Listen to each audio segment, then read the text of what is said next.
Ninth question क्या कह रहा है कि ABC ट्रायंगल ABC, जब भी ट्रायंगल बोले तो सबसे पहले ट्रायंगल ड्रॉ कर लीजिए, ठीक है। ABC कोण B क्या है? समकोण। सिंपल ये करना हो गया, क्लियर। tan A बराबर इस क्वेश्चन में दिया है, tan A बराबर है 1/√3, ठीक है। tan A का मान दिया हुआ है इस क्वेश्चन में, दिया हुआ है तो हाँ दिया हुआ है tan A बराबर 1/√3। तो कह रहा है पहला निकालना है भैया sin A cos C plus cos A sin C, पहले ये मान निकालना है, ठीक है। और दूसरा क्वेश्चन और है, पहले इसका मान दूसरा भी लिख लेते हैं। दूसरा कह रहा है cos A cos C minus sin A sin C का मान निकालना, क्लियर है। क्वेश्चन समझ में आ गया। तो भैया एक बात बताइए, tan A है ना, जब भी ट्रायंगल कहेगा तो हमको चुनना पड़ेगा कि लंब कौन है, आधार कौन है, क्योंकि आप जानते हैं लंब और आधार क्या होता है, बदलता रहता है ना। कर्ण कभी बदलेगा नहीं बदलेगा। तो tan का फॉर्मूला क्या होता है, p/b, ये लंब होगा और ये आधार होगा, यही होगा ना। एक लंब है, लेकिन लंब तो हमको नहीं पता है ना कि लंब ये है या ये है, पता है नहीं पता, लेकिन पता है ये किसके एंगल के लिए कह रहा है, ए एंगल कौन है। जैसे ये एंगल हो गया तो लंब कौन हो गया, ये हुआ, तो लंब क्या हो गया, एक, और लंब ये तो ये आधार, तो आधार कितना, √3। कर्ण कभी बदलता है नहीं, ये कर्ण है ना, 90 डिग्री के सामने को हमेशा कर्ण कहते हैं। बस लंब और आधार चेंज होगा। ट्रायंगल जब भी आए तो लंब और आधार का खेल करना है, देखना है। ए के लिए था तो इसलिए ये लंब हो गया, अगर वही tan C रहता तो लंब कौन हो जाता, ये AB, क्लियर है। बना लेगा तो इसलिए ट्रायंगल बना लीजिएगा, जिसमें ट्रायंगल है ट्रायंगल ड्रॉ करो, समझा। जिसमें ट्रायंगल नहीं है तो चुपचाप खेल के चले जाओ, ठीक है ना। चलिए अब इसमें आपको AC निकालना पड़ेगा, सिंपल AC निकाल दो। AC का मान तुरंत डालोगे कि भैया AB² जोड़ BC², रूट अंडर में AB का मान कितना है, √3 का स्क्वायर 1 का स्क्वायर। तुम तुरंत कहोगे भैया ये तो 3 + 1 हो गया, याद है ना, √3 का स्क्वायर टूटता है तो 3 आता है, 2 निकलेगा। नहीं पता है तो मैंने बोला था √3 × √3 √9 3, बहुत तरीका है।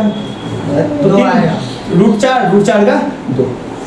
अब इसका वैल्यू कितना निकल गया, खत्म। अब फिर ये आ गया sin A cos C, इसको मिटा देते हैं, सबसे पहले इसको निकालते हैं। अब यहाँ पे देखिए sin A के लिए पूछ रहा है ना, तो चलिए भैया A के लिए ले लीजिए। A के लिए ये पूछ रहा है तो ये हो गया लंब, तो BC, sin का फॉर्मूला क्या होता है, sin का फॉर्मूला होता है लंब बट्टा कर्ण, याद आया, P/H ये होता है ना। तो A के लिए लंब ये हो गया और H तो यही रहेगा ना हमेशा, AC, क्लियर है। हम P/H नहीं खेलेंगे, हमको BC AC लिखना पड़ेगा, समझे कि नहीं समझे, क्योंकि ट्रायंगल है ना। A के लिए हो गया, A और भी है ना यहाँ पे, यहाँ वाला खाली स्थान छोड़ दो, यहाँ पे आ जाओ, cos A, तो लंब ये हुआ तो आधार ये होगा। cos का फॉर्मूला क्या होता है, आधार बट्टा कर्ण होता है, एक आधार हमेशा आधार बट्टा लंब।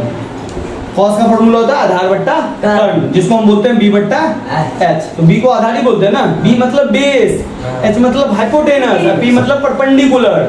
P का मतलब परपेंडिकुलर मतलब लंब, बेस का मतलब आधार, इसीलिए PBH लिखते हैं, ठीक है। अब देखिए cos A के लिए लंब ये तो आधार ये, तो इसका आधार क्या हो गया AB, और AC क्या है, क्लियर है। इसका और इसका हो गया, अब बीच में cos C आया तो cos C, अब मतलब C के लिए ये क्या हो गया, लंब कितना हो गया, AB। एक मिनट, cos C के लिए लंब ये हुआ ना, लेकिन हमको cos के लिए क्या चाहिए, आधार BC बट्टा AC, बस समझे। क्योंकि cos के लिए हमको क्या चाहिए, आधार। जब cos C के लिए लंब ये होगा तो सॉलिड है, ये आधार होगा, कर्ण तो चेंज होगा नहीं, गुना sin C के लिए क्या है, लंब बट्टा कर्ण, इसके लिए ये लंब हो गया AB बट्टा AC हो गया।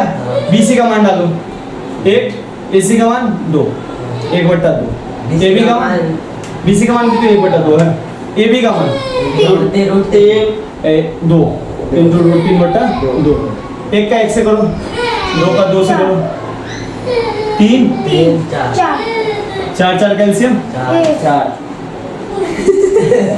एक वाला ऐसा करके आता है 8 बटा 8 4 के एलसीएम 4 1 प्लस 3 4 बटा 4 कितना हो गया उतारो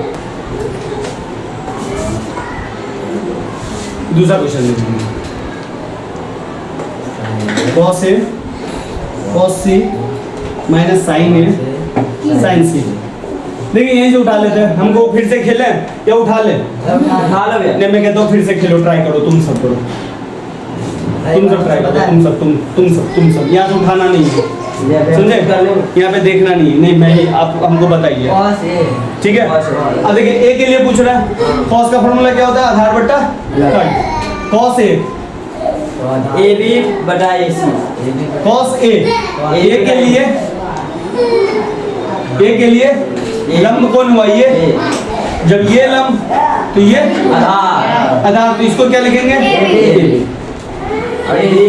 और AC तो यही रहेगा हो गया अब C के लिए C के लिए तो ये AB लंब हमको चाहिए क्या आधार ना तो आधार BC बटा AC देखो एक जगह cos का मान AB बटा AC है और एक जगह cos का मान BC बटा AC है क्यों A और C के चक्कर में sin A को चला sin A के लिए लो तो A के लिए लंब ये हमको लंब बटा कम चाहिए तो BC बटा AC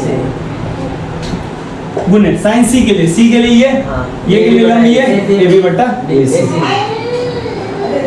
हो गया AB का मान डालो √3 AC का मान डालो 2 BC का मान 1 AC का मान 2 प्लस सॉरी माइनस BC का मान AC का मान AB का मान ठीक है ना 2 गुना करो √3 को 1 से करेंगे √3 2 को 2 से करेंगे 4 √1 को √3 से करेंगे 2 को 2 से करेंगे 4 सेम टर्म आ गया इसके आगे में साइन नहीं है तो क्या है प्लस कट गया ना आंसर कितना आया 0 ये कटा कि नहीं कटा नहीं समझ में आया तो एक तरीका और है √3 बटा 4 माइनस √3 बटा एलसीएम कर दो 4 √3 माइनस √3 0 बटा 4 मतलब 0 इतना क्यों खेलना यहीं से काट देने का 0 ऊपर का भी